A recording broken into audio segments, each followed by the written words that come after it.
अच्छा क्वेश्चन है जी, question number 27, main हमारा रिमार्क्स की प्रैक्टिस है। अब इसकी प्रैक्टिस हमने खुद से पहले सोचेंगे, फिर आई कैप के रिमार्क्स पढ़ेंगे और अपनी वोकैब बनाएंगे। और आपके लिए सबसे अच्छा ये है कि खुद से जरूर लिखें, बट हमारी ना सेंटेंस मेकिंग खराब हो जाती है। क्वेश्चन को जो तो एडिशनल इंफॉर्मेशन वाला सवाल है वो आसान होता है, क्योंकि उनको बेस बनाकर हम अपने रिमार्क्स लिख लेंगे। जो जर्नल रिमार्क्स है ना, उसमें पॉजिटिव दो बातें हैं। एक बात nature of the product, nature of the business और उसकी स्टार्टिंग डेट, ये कंसीडर लाजमी करना, और किसी एक रेशो को लिंक करके किसी और रेशो का रिमार्क्स लिखना। जैसे अक्सर हम गियरिंग रेशो का लिंक बनाकर करंट रेशो के साथ रिमार्क लिख देते हैं। ये दो पॉजिटिव बातें। इसमें लिखा हुआ है extract from the latest financial statement of 2 companies.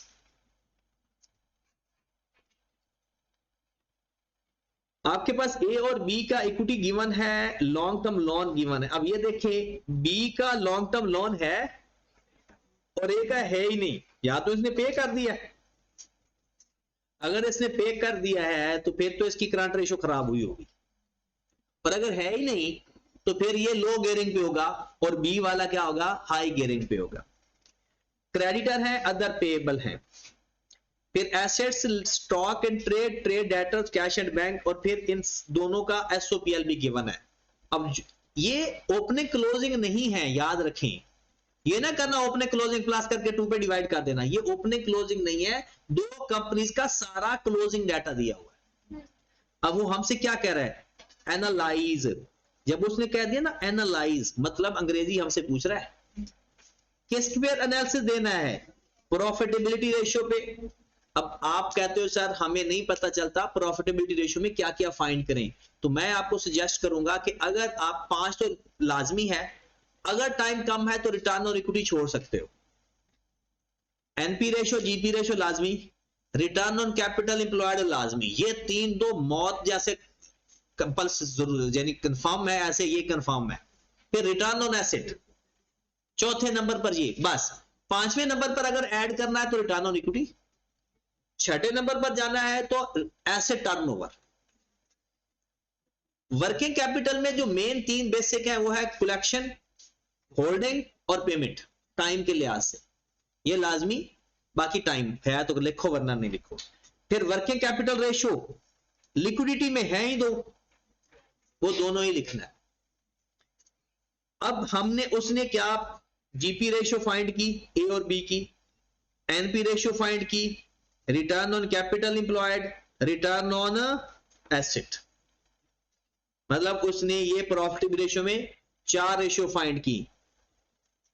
ए की 18% हो गई, 16 से 18%, मतलब जो बी है उसकी जीपी रेशियो कम है ए की निस्बत। हम एनालिसिस करना है, वही बात हो सकता है ए ने डिस्काउंट दिया हो, उसकी जीपी रेशियो कम है ना एज कंपेयर टू बी, तो जीपी रेशियो में हम ये भी कह सकते हैं कि हो सकता है उसने जानबूझकर अपनी सेल कम की हो, उसको कॉस्ट ज्यादा पड़ रही हो। उसने ये तो कहीं नहीं लिखा ना, क्योंकि ऊपर हमने कुछ भी नहीं है, सिर्फ उसने कहा कि जो लेटेस्ट फाइनेंशियल स्टेटमेंट है उनको कंपेयर करना है। अब गिवन डाटा से भी कुछ ना कुछ इंफॉर्मेशन निकालते हैं कि हो सकता है क्योंकि बी का प्रॉफिट ज्यादा आ रहा है और ए का प्रॉफिट, जीपी रेशियो पे तो हमने बातें 2 करनी है, सेल और परचेज, इकोनॉमी ऑफ स्केल भी कह सकते हो, वही बात है जो जीपी रेशियो की है।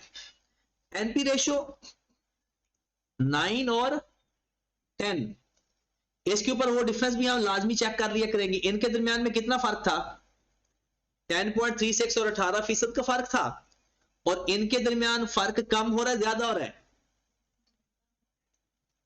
यानी जीपी रेशियो में कितना डिफरेंस है दोनों में, करके देख लो कैलकुलेटर पे। 16.36 और 18% कितना है, 1 पॉइंट, और 9.62 और 10.46 का कितना, नो डाउट। एक तो यही वजह है ना हमारे एनपी रेशियो कम होने की वजह से, क्योंकि हमारा जीपी रेशियो कम था, लेकिन effective control over operating expenses किसका ज्यादा है, ए का है एज कंपेयर टू बी। फिर उसके बाद रिटर्न ऑन कैपिटल एम्प्लॉयड की बात करता है तो ए का कितना है 32, बी का कितना है 23, ये तो उल्टा ना हो गया। अब जरा फोकस करें, बी का ज्यादा क्यों है, कम क्यों हुआ, उसने लोन लिया। कैपिटल इंप्लॉयड फार्मूला लिख लें, PBIT divided by capital employed, मतलब equity plus long term loan. A का तो लोन है ही नहीं पर बी का लोन है, तो इसका मतलब है उसका कैपिटल इंप्लॉयड, तो बी का कैपिटल इंप्लॉयड ज्यादा होने की वजह से उसका रिटर्न ऑन कैपिटल इंप्लॉयड कम आ रहा है, क्योंकि प्रॉफिटेबिलिटी रेशियो तो ज्यादा है। हम ये तो कह ही नहीं सकते कि इसका प्रॉफिट कम हो गया, मतलब प्रॉफिटेबिलिटी की रीजन हम नहीं बताएंगे कि बी का हो सकता है प्रॉफिट कम हो, ऊपर नजर आ रहा है उसका प्रॉफिट जीपी रेशियो भी ज्यादा है, एनपी रेशियो भी ज्यादा है। तो हम ये कह सकते हैं हो सकता है उसने नए शेयर इशू किए हों, हो सकता है उसने लोन, बल्कि हो नहीं सकता उसने लोन लिया है, तो लोन लेने की वजह से उसकी जो ये रेशियो आ रही है वो ए से कम आ रही है। ए का उनकी जो जीपी रेशियो के दरमियान में फर्क आया था ना, जीपी रेशियो में 1.6 था और नेट प्रॉफिट में कम हो गया है, इसका मतलब उस एक्सपेंसेस किसके ज्यादा हुए होंगे। या दूसरा तरीका यहां से डायरेक्ट डाल लिया करो, इस तरह से देख लिया करो, 18 और 10% का फर्क क्या है, 18 और 10%, 7.54, ये एक्सपेंसेस आ रहे हैं बी के, और 16 और 9 6 पॉइंट, तो किसके एक्सपेंस कम आ रहे हैं, ए के, तो एक effective control. Return on asset, अच्छा देखिए रिटर्न ऑन एसेट किसका कम हो रहा है, बी का, हालांकि प्रॉफिट तो ज्यादा है।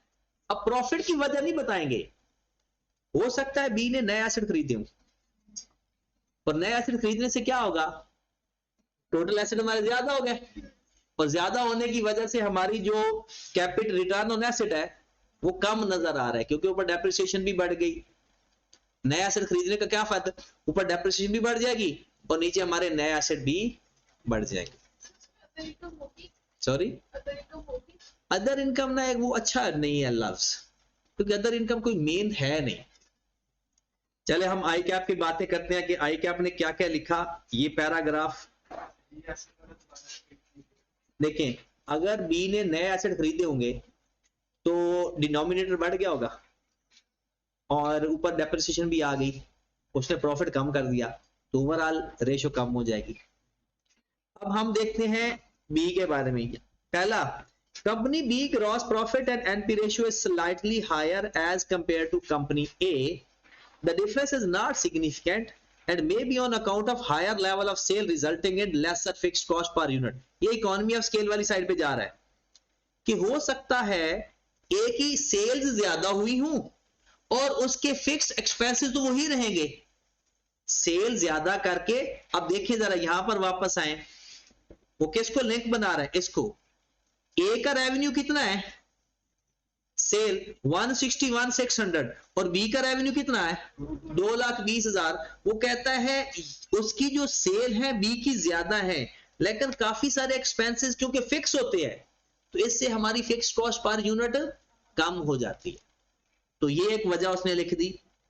आगे, company A return on capital employed ratio and return on asset employed ratio are better than company B. किस वजह से, because company B has accumulated large balance of cash despite of availing long term loan. किसके बारे में कह रहा है कि B has accumulated large balance on cash despite of availing long term loan. फिर कहता है had company B use its cash balance to पे of the long term loan. अब उससे क्या होगा, अगर उसने कैश पे कर दिया लॉन्ग टर्म लोन के लिए तो होगा क्या, लोन पे हो गया तो नीचे वाला डिनोमिनेटर कम हो गया, कैपिटल एम्प्लॉयड है ना नीचे, तो अगर कैपिटल एम्प्लॉयड कम होगा तो हमारा रिटर्न ऑन कैपिटल उसका ज्यादा हो जाएगा। और दूसरी साइड पर अगर टोटल एसेट डिवाइड कर रहे हो, क्या कर रहे हो, और अगर आप लोन पे कर रहे हो तो आपके टोटल एसेट कम हो रहे हैं, तो जिसके टोटल एसेट कम हो रहे हैं उसका भी, क्योंकि डिनोमिनेटर कम होने से वो फार्मूला इंक्रीज हो जाता। लेकिन इसने इसके अंदर जो है ना ये फजूली कमेंट लिखे हैं। अच्छे कमेंट वही है जो हमने ये कहना है कि बी ने प्राइस रिड्यूस कर दी होगी, इस तरह की बातें करके ना सेल वॉल्यूम बढ़ा दिया होगा, तो ये हम बात कर सकते हैं। नेक्स्ट आ जाए लिक्विडिटी रेशियो पे, 1.36 से और उसकी 2.12 है तो एक ही बेटर। अब हमने ये एनालिसिस करना है किस वजह से हो सकता है। पहली क्या वजह हो सकती है करंट रेशियो कम होने की? कम होने की वजह बताएं। Low level of stock maintain, वो पहले देख भी लेना। यहां पर आते हैं स्टॉक, ये हमारे पास स्टॉक है। अब मुझे बताओ, आप लिखोगे कि ए ने low level of stock maintain किया है? लिखेगा तो वो मारेगा नहीं। क्या उसने बी से स्टॉक कम रिकॉर्ड किया लिखा हुआ है? उसने तो ज्यादा लिखा हुआ है। ये चीज बहुत जरूरी है कि जो अगर वो सवाल दे देते हैं ना ये वाला, और अगर हमने तो रटा लगाया हुआ है कि करंट रेशियो कम होने की वजह हम पहली क्या लिख देते हैं, हो सकता है उसने low level of stock maintain किया हो, और जब हमने सवाल देखा तो क्या लिखा हुआ है, तो ये रिमार्क लिखना जुर्म हो जाएगा, ये हम नहीं लिख सकते। वजह भी कम होने वाली हो, वजह भी कम होने वाली हो, और ऊपर वेरीफाई भी हो रही हो। स्टॉक डेटर में देखें, बी के कितने डेटर हैं? 44, और हमारे कितने हैं? ये वजह हो सकती है। स्ट्रिक्ट क्रेडिट पॉलिसीज हो सकता है जिससे हमारी सेल कम हो रही होगी। हो सकता है हमारे प्रोविजन फॉर बैड डेट्स ज्यादा हो, इस वजह से भी हो सकता है। हो सकता है कि हमने वैसे ही जो लेवल रखा हुआ है कि हमने कहा जी इससे ज्यादा तो हमने क्रेडिट सेल करनी ही नहीं, ये एक वजह होगी नंबर 1। इधर आ जाओ जरा इस साइड पर, क्या ये वजह हो सकती है ए के करंट रेशियो कम होने की? हमारे क्रेडिटर, ए के क्रेडिटर कम है, क्या ये वजह हो सकती है? ये वजह नहीं हो सकती, क्योंकि इस वजह से करंट रेशियो बढ़ रही है, इस वजह से करंट रेशियो बढ़ रही है, तो ये क्रेडिटर की वजह नहीं लिखेंगे। अदर पेएबल में ये वजह हो सकती है क्योंकि हमारे अदर पेएबल ज्यादा हो रहे हैं। तो ये बात याद रखनी है, जब वो फाइनेंशियल स्टेटमेंट दे देना और हमसे रिमार्क्स पूछ ले, तो वो रिमार्क्स सिर्फ रटे रटा नहीं लिखने, वेरीफाई भी होने चाहिए। अब आप देखें, वापस चलते हैं, उसको भी कंसीडर कर सकते हैं। देखिए कैश में आ जाए जरा, कैश एंड बैंक, बी का 49 है, हमारा हो सकता है हमने अपना लोन वापस पे कर दिया हो, क्योंकि लोन भी तो नहीं आ रहा ना नजर हमारा। हो सकता है हमने अपनी पेमेंट लोन से कर दी, कैश से कर दी हो, तो हमारा कैश कम हो गया हो सकता है हमने कोई नॉन कट, अब नॉन कट से अगर हम खरीदेंगे तो हमारी फिर प्रॉफिटेबल रेशियो भी चेंज होनी चाहिए। चले जी, यहां पर अंग्रेजी भी पढ़ते हैं। Company B has better current and quick ratio, however it appears that these ratio better than company A due to substantially high amount of trade debts in terms of percentage of sales as days। वो कहता है B की असली भी ज्यादा है क्योंकि उसके पास डेटर ज्यादा है, उसका डेटर टर्नओवर रेशियो भी ज्यादा हो सकती है। It also represent risk of trade debts prove irrecoverable. वो तो आगे उसने वजह लिख दिया है कि अगर डेटर ज्यादा होंगे तो उसके फिर बैड डेट्स के चांसेस भी, moreover they may be indicate that inefficient in debt collection। हो सकता है बी की रेशियो ज्यादा है बट उसके बारे में नेगेटिव बात कर रहा है क्योंकि हर अच्छी रेशियो की नेगेटिव बात भी है और हर नेगेटिव बुरी रेशियो की पॉजिटिव बात भी है। कहता हो सकता है उसने अपने डेटर का जो टर्नओवर है वो ज्यादा किया हो, जिससे उसकी बैड डेट्स के चांसेस भी बढ़ जाएंगे, और हो सकता है कि डेटर ज्यादा इसलिए नजर आ रहे हों कि उसके पास कलेक्शन पॉलिसीज इफेक्टिव ना हो।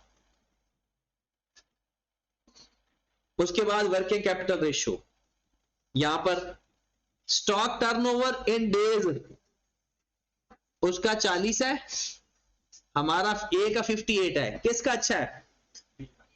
बी का अच्छा है क्योंकि होल्डिंग टाइम डेज कम है। अब वजह क्या लिखेंगे, क्वालिटी अच्छी होगी, सेल तो उसकी अच्छी हो भी रही है वो हमें भी पता है, बी की सेल ज्यादा हो रही है, उसका होल्डिंग टाइम कम है, और हो सकता है वो क्रेडिट सेल कर रहा हो, वो कर भी रहा है ना, उसकी करंट रेशियो ज्यादा है ना, डेटर ज्यादा नजर आ रहे हैं, तो वो अपनी क्रेडिट सेल उसने हो सकता है अपनी credit policies with respect to sale soft रखी, उससे क्या होगा, ज्यादा से ज्यादा क्रेडिट सेल होगी। क्या ये वेरीफाई हो रहा है ऊपर डेटर के साथ, हो रहा है। नेक्स्ट कंपनी ए, बात कलेक्शन पे आ जाए, कंपनी ए का 55 है और उसका 73 है, कंपनी ए बेटर है। अब बेटर होने की वजह लिख देते हैं, हो सकता है कि उसने एक पॉलिसी सख्त बनाई हो, उसकी सेल भी तो कम है, हो सकता है उसकी कलेक्शन पॉलिसीज बड़ी इफेक्टिव हो, यानी उसने बड़ा जबरदस्त तरीके से यानी पैसे वो निकलवा लेता है, अपने कस्टमर से ज्यादा देर नहीं रखने देता। कहते हैं company is more effective, this could also due to fact that company B is following lenient credit policies. किसकी बात कर रहा है, बी की। हो सकता है उसने अपनी क्रेडिट पॉलिसीज लीनिएंट रखी हूं, जिससे उसकी कलेक्शन पीरियड में थोड़ा टाइम हर दूसरे बंदे को उधार दे रहा है। This fact is also support from higher stock turnover, stock turnover higher हो जाएगा। स्टॉक टर्नओवर का हायर अच्छा है या लोअर अच्छा है, स्टॉक टर्नओवर लोअर या हायर, टर्नओवर हायर अच्छा होता है और डेज कम अच्छे होते हैं। क्रेडिटर डेज, लो जी किसका बेहतर है, वैसे तो करीब करीब ही है, लेकिन ए का ज्यादा बेहतर है, बी का कहां से बेहतर, ज्यादा दिन बाद पैसे देगी, हमें टाइम थोड़ा मिल रहा है, लेकिन इसकी नेगेटिव बात क्या होगी, क्रेडिट वर्क्स या क्रेडिट रेटिंग खराब हो जाएगी। Company A has availed better credit facility from its creditor, but it may have foregone some settlement discount। हर बात को देख ले वो कवर कर रहा है, अगर वो ज्यादा दिन ले रहे हो सकता है वो फिर कैश डिस्काउंट ना मिल रहा हो, अर्ली पेमेंट करेगा तो डिस्काउंट मिलेगा, which might have resulted lower gross profit than the company B। ये भी हमें पता है। अब अगर इसको वो ना लिंक बना दिया उसने, होल्डिंग टाइम कम है, क्रेडिट पीरियड, हो सकता है वो डिस्काउंट ना ले रहा हो, और डिस्काउंट ना लेने की वजह से उसका जो डिस्काउंट रिसीव्ड वहां एक्सपेंस में से माइनस होता है, कॉस्ट ऑफ सेल में से, उसकी वजह से उसकी जीपी रेशियो भी खराब हो रही है। उसके बाद लास्ट ओवरऑल, ओवरऑल कौन बेहतर है, ए या B, A. Overall cash operating cycle is better than company B, further company B has accumulated large balance of cash despite the fact it is also availed। वो कहते हैं इसके पास इतना cash होने के बावजूद भी ये लोन ले रहा है, कैश अवेलेबल है ना, ए से ज्यादा अवेलेबल है, जाकर देख ले, ए से कैश उसका ज्यादा अवेलेबल था, 49 कहता फिर भी वो, तो आप ये भी लिख सकते किसी बंदे को आदत होती है। 28 तो आज हमने किया,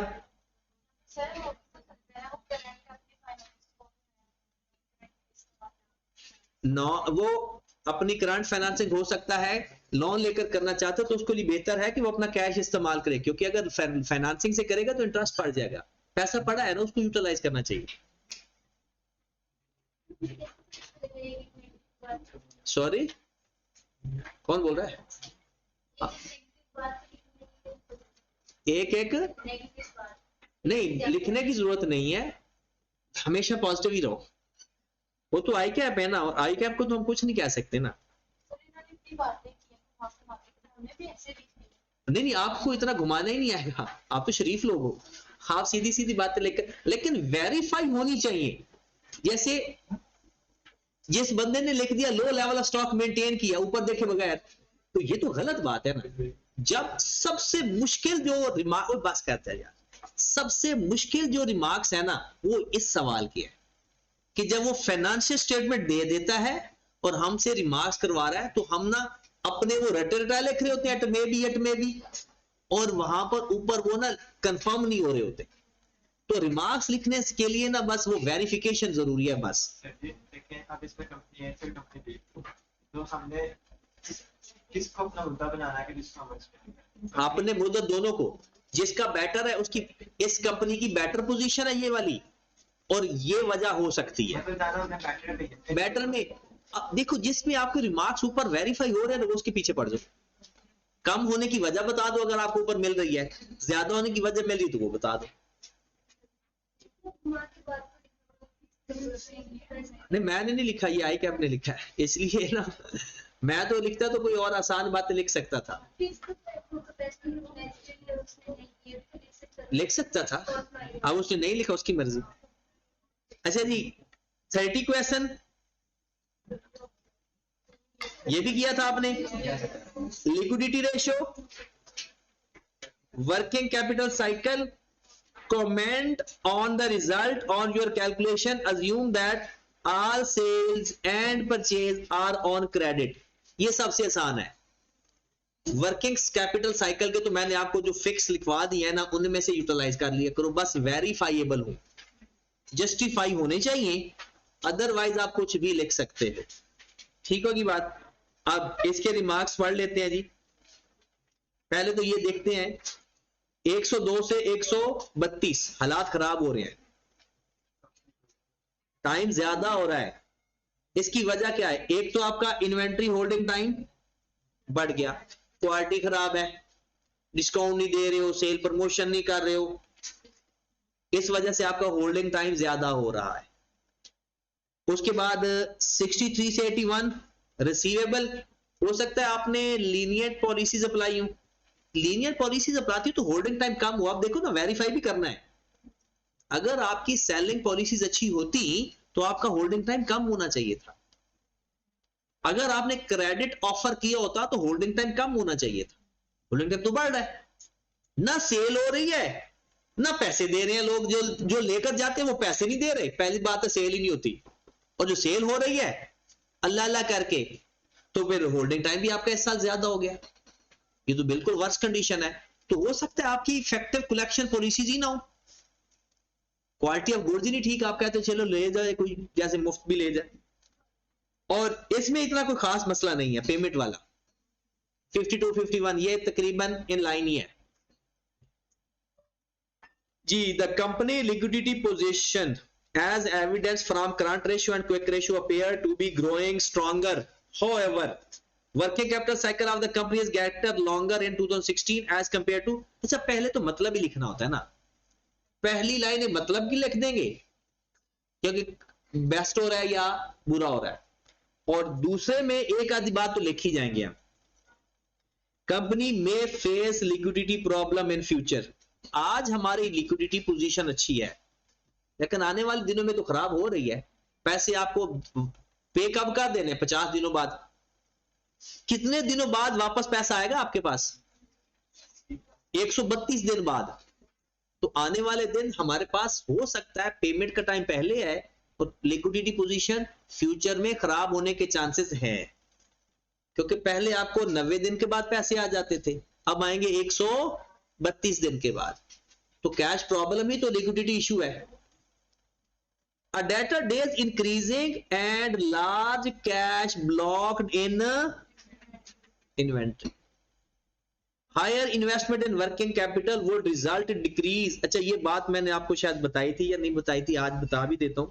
ये एक दिन आप पढ़ के आओगे, 2 लाइनें हैं, ठीक है, और फिर मैं उसको बहुत डिटेल में एक्सप्लेन करूंगा। Increase in debtor days may suggest insufficient collection, तो वो बात आगे। अच्छा वर्किंग कैपिटल के पेज पे जाना, आप लोग अभी ना जाना, जहां पर वर्किंग कैपिटल रेशियो स्टार्ट हो रही है ना, वहां पर 2 लाइनें होंगी, excess investment in working capital और low investment in working capital. इसकी 2 लाइनें लिखी होंगी, वो आपने पढ़ के आना है। मैं फिर ये इस लाइन का मतलब भी सिखाऊंगा आपको और उसके साथ लिंक भी करवा दूंगा, फुल डिटेल में बता दूंगा। 31 तो बहुत जनती क्वेश्चन है, ये तो कल कर भी लिया था।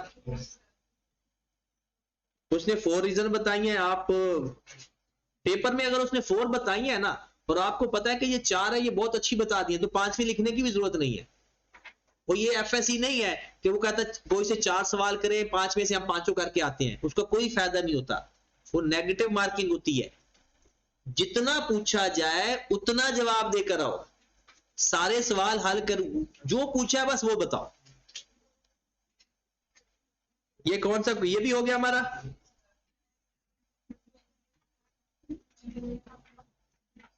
मतलब आपके टोटल कितने क्वेश्चन हो गए? 32 तक। अब आपने जो घर से करने हैं वो 33, थोड़े कम दूंगा, 33 छोटा सा सवाल है। अच्छा रिमार्क्स वाले तो लिख लेना, वही दूंगा बस, और कोई नहीं देता। नहीं नहीं करवाता ही हूं। 34,